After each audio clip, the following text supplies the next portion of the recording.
hard truth that we're all gonna have to grapple with at some point or another in our lives. Not everything can be inclusive. Yeah, you better. Yeah, you better.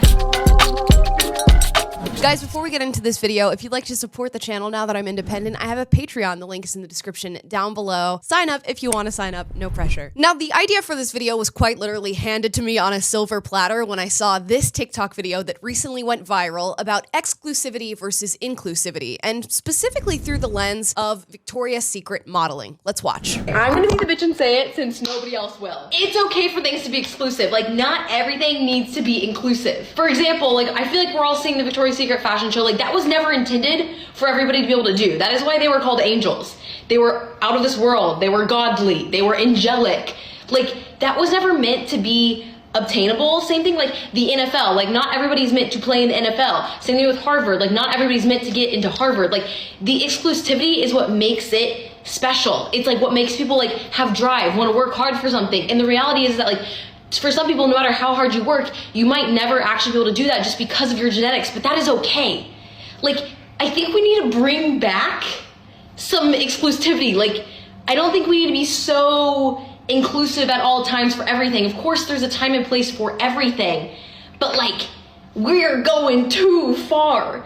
It's like, what is there to work for? Like, if everyone can just do everything, then like, there's no want and desire anymore. Does that make sense? Like, am I the only one? I know I'm not the only one that thinks this. And some of you are gonna hate me for this video, but you know what? It just needs to be said. I'll never be a Victoria's Secret angel. I'm 5'6", but you know what? That's okay, and I can admire them, and I can admire all the hard work that they put into it. And you know what? Maybe I'll work really hard, and maybe I'll grow a little bit, and like, that'll be the thing. But like, that's okay. I have other strengths, and I'm gonna use them where those are like best served. I don't know. Now, Homegirl is absolutely right in this video. With everything that she said, it's completely spot on. We do need to bring back an air of exclusivity to certain things, and it is totally okay. We don't all need to be included in everything. I'm in her same camp. I'm never gonna be a Victoria's Secret model, but it is okay to admire their beauty. And she mentions that when everybody can be anything, it takes away people's drive or their want to do something. I'm gonna go a little bit further than that. When anybody can be anything at any given time, everything loses value. We in fact all become just amorphous blobs who can all do anything that we want to do. Nobody will be special. Nobody can rise to the top of a hierarchy. And we're gonna get back to that idea of hierarchy a little bit down the line, because there is a certain group of people that is hell-bent on destroying the concept itself and destroying the idea of being able to differentiate yourself from other people. Now, I myself was not personally up to date on everything that's going on with Victoria's Secret angels and that being switched around in their new shows, but I did decide to look it up. I found this video from Evie Magazine. You can fact check me if these are not the new angels, but this seems to be the change that was made with Victoria's Secret.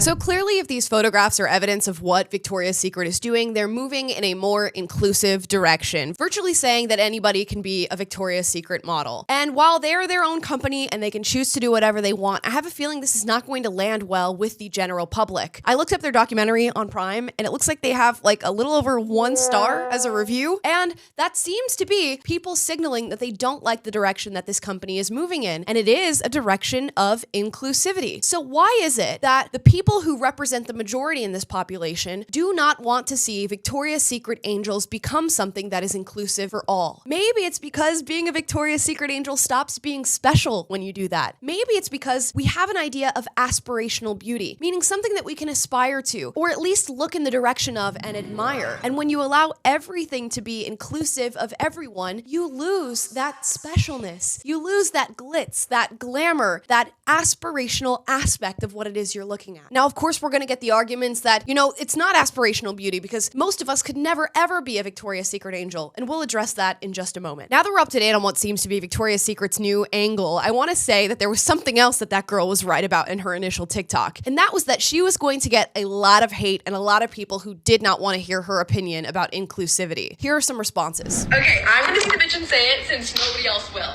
It's okay for things to be exclusive. I just find it interesting that you, given your apparent privileges, are having a problem with this. And that's why I always ask y'all to interrogate y'all's privileges. Because for you to be this upset that marginalized bodies are getting representation, it just does not sit right with me. And I know I'm not the only one. Representation literally changes people's lives. How do I know that? I get messages on a regular basis with people saying that me being a representation for them has helped them significantly. How do I know that representation helps people? Because I'm helping people. So individuals who do not fit the traditional Victoria's Secret's body type are finally being able to see themselves in Victoria's Secret's attire, which has been deemed a symbol of attractiveness, sensuality. And so being able to look at one of these ads or see a model on the runway who looks like you allows you to feel like you can be sensual, that you can be attractive and considered desirable. We have to understand where exclusivity stems from, specifically the systems that it stems from, and the systems that people like you benefit from and people like me don't. There is the white supremacy dog whistle, I guess, if you will. Let's take myself, for example, okay? Though I consider myself a non-binary individual, I still present as and live the experience of a cis woman. I will never be upset that a trans woman is being highlighted and celebrated. So I'm just asking you to interrogate where your need for exclusivity comes from. Okay, of course, she identifies as non-binary anyways.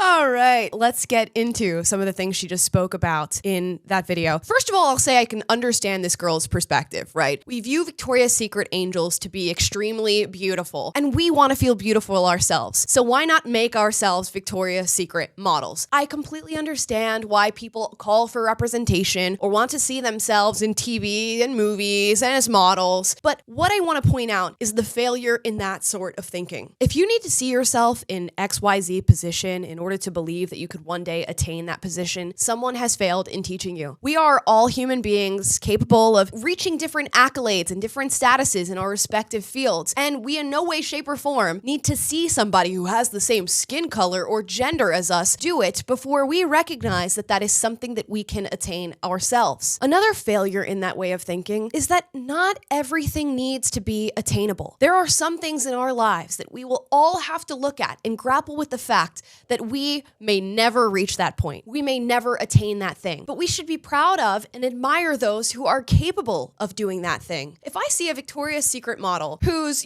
6 foot tall, skinnier than, I've ever been in my life, and absolutely drop dead gorgeous, I don't go, oh, I'm so angry that that's not me, and I need to call Victoria's Secret and make sure that someone like me ends up on the runway. I go, what a lucky girl that she's genetically blessed in this way, and not all of them are genetically blessed in this way. A lot of work goes into being a Victoria's Secret model. That should be noted. But what a beautiful thing that someone is that attractive and is able to walk a runway and make that their livelihood here in the United States of America. And when this young woman asks, why do we feel the need to make things exclusive? She seems to blame it on things like fat phobia and white supremacy, as she alluded to in her video. But what about the idea that people want certain things to be special? That human beings in their nature are often competitive and love the idea of being able to have drive and fight for skill sets and certain features that make us rise up in the hierarchy of whatever respective interest we have. What about the idea of working hard and striving for something that sets you above the rest? Is that okay? And interestingly enough, the girl in this video sets herself apart in many ways, albeit in the leftist ways of separating yourself based on identity. She makes it clear that she's black. She makes it clear that she's bigger. She makes it clear that she's non-binary. And all of these left-leaning people who are pushing for inclusivity love dividing people up based on these separate identity characteristics and then creating their own hierarchy based on how oppressed they are. But as soon as you raise your hand and say, can we maybe do that on the basis of skill or merit or dedication or beauty? They go, absolutely not. We can have no hierarchy in that direction. It must be only on the basis of being marginalized. So they're willing to pump the world full of separation when it comes to characteristics that quite literally don't matter, like your race, your sexuality, and your gender for the most part. But they're not okay when it comes to things that humans almost inherently find valuable. And of course, there were more angered responses to this young woman. Let's watch another one. Okay, I'm gonna be the bitch and say it since nobody else will. It's okay for things. I'm gonna be the bitch and say, that was a lot of words to just say that you hate people that don't look like you. Gosh. You could have saved yourself and everybody else a lot of time.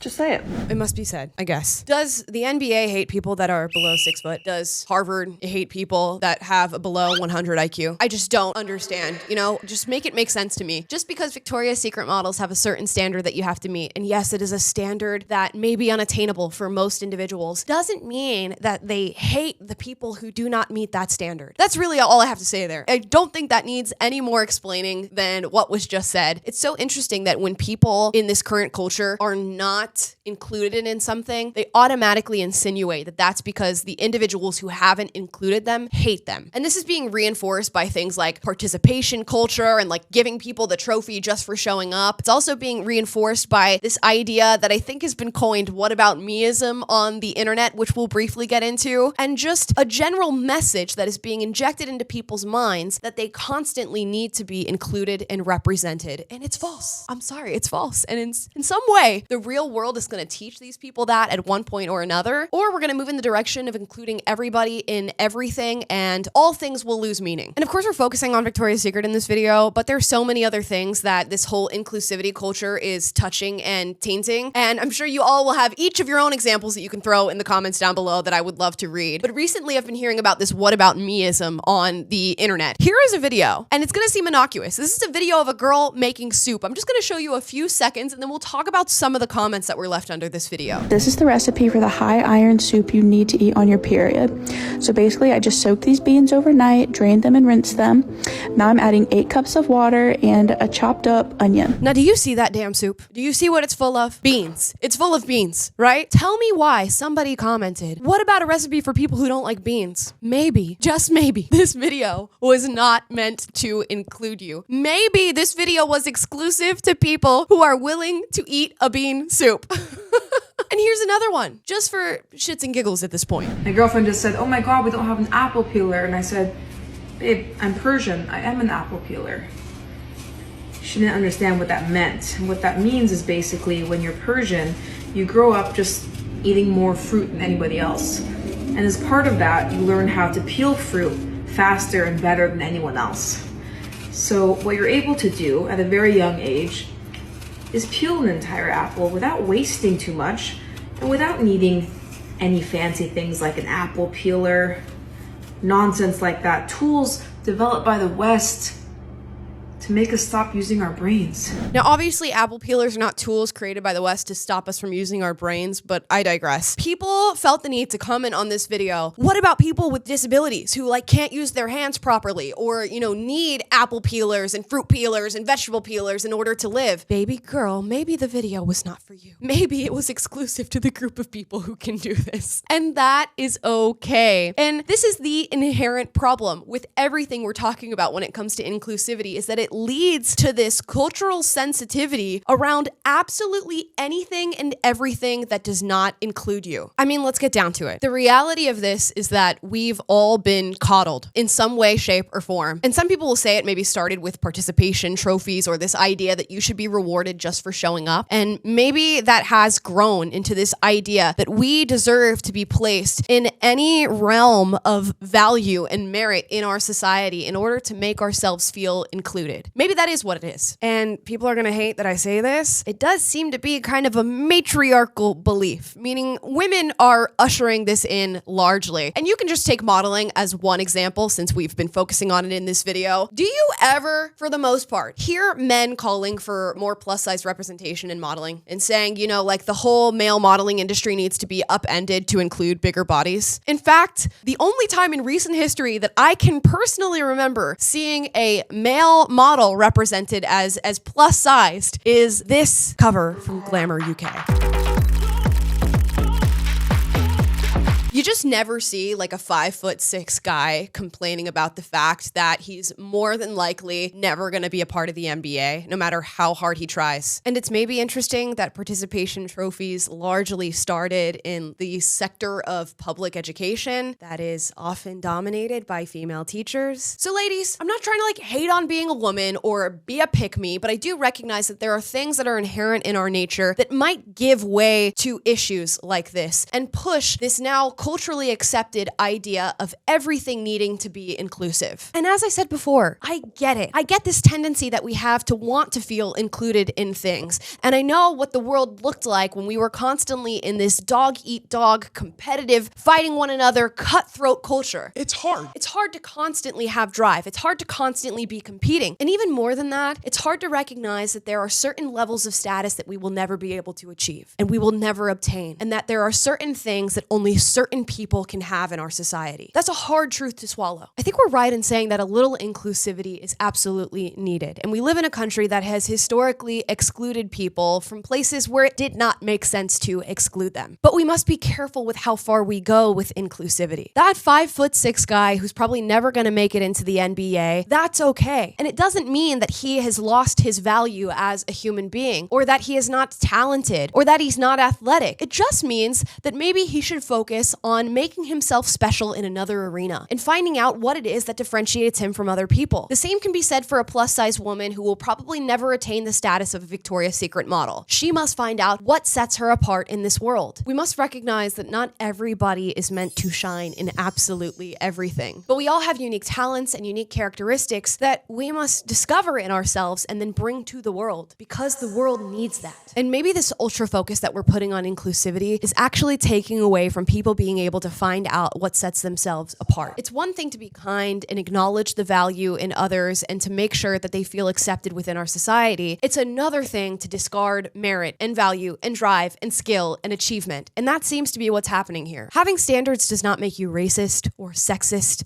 or fatphobic or hateful. Standards are necessary. They're necessary for human growth, for innovation, for flourishing, and that's exactly what our society needs. So beware of these ideas that are constantly trying to get rid of the hierarchy and place everybody on a level playing field, because I guarantee you there will be a new hierarchy that replaces the one they brought down. And it will be a hierarchy based on identity characteristics like race and gender and sexuality and how fat or skinny you are. That means absolutely nothing and actually does steal value from our world. So to close things out, we're not all going to be Victoria's Secret angels, and that's okay. Guys, I'd love to hear your thoughts on this video. Leave them in the comments down below. If you agree with me, tell me why. Give me other examples of things where you're seeing this inclusivity culture. I would love to hear from you. If you disagree with me, duke it out in the comments, but do so respectfully. I always encourage healthy debates. And if you like this video, like, subscribe, click the notification bell to be notified every single time I post for you guys, which is every single day, and I will see you next time. Yeah, you better. Yeah, you better.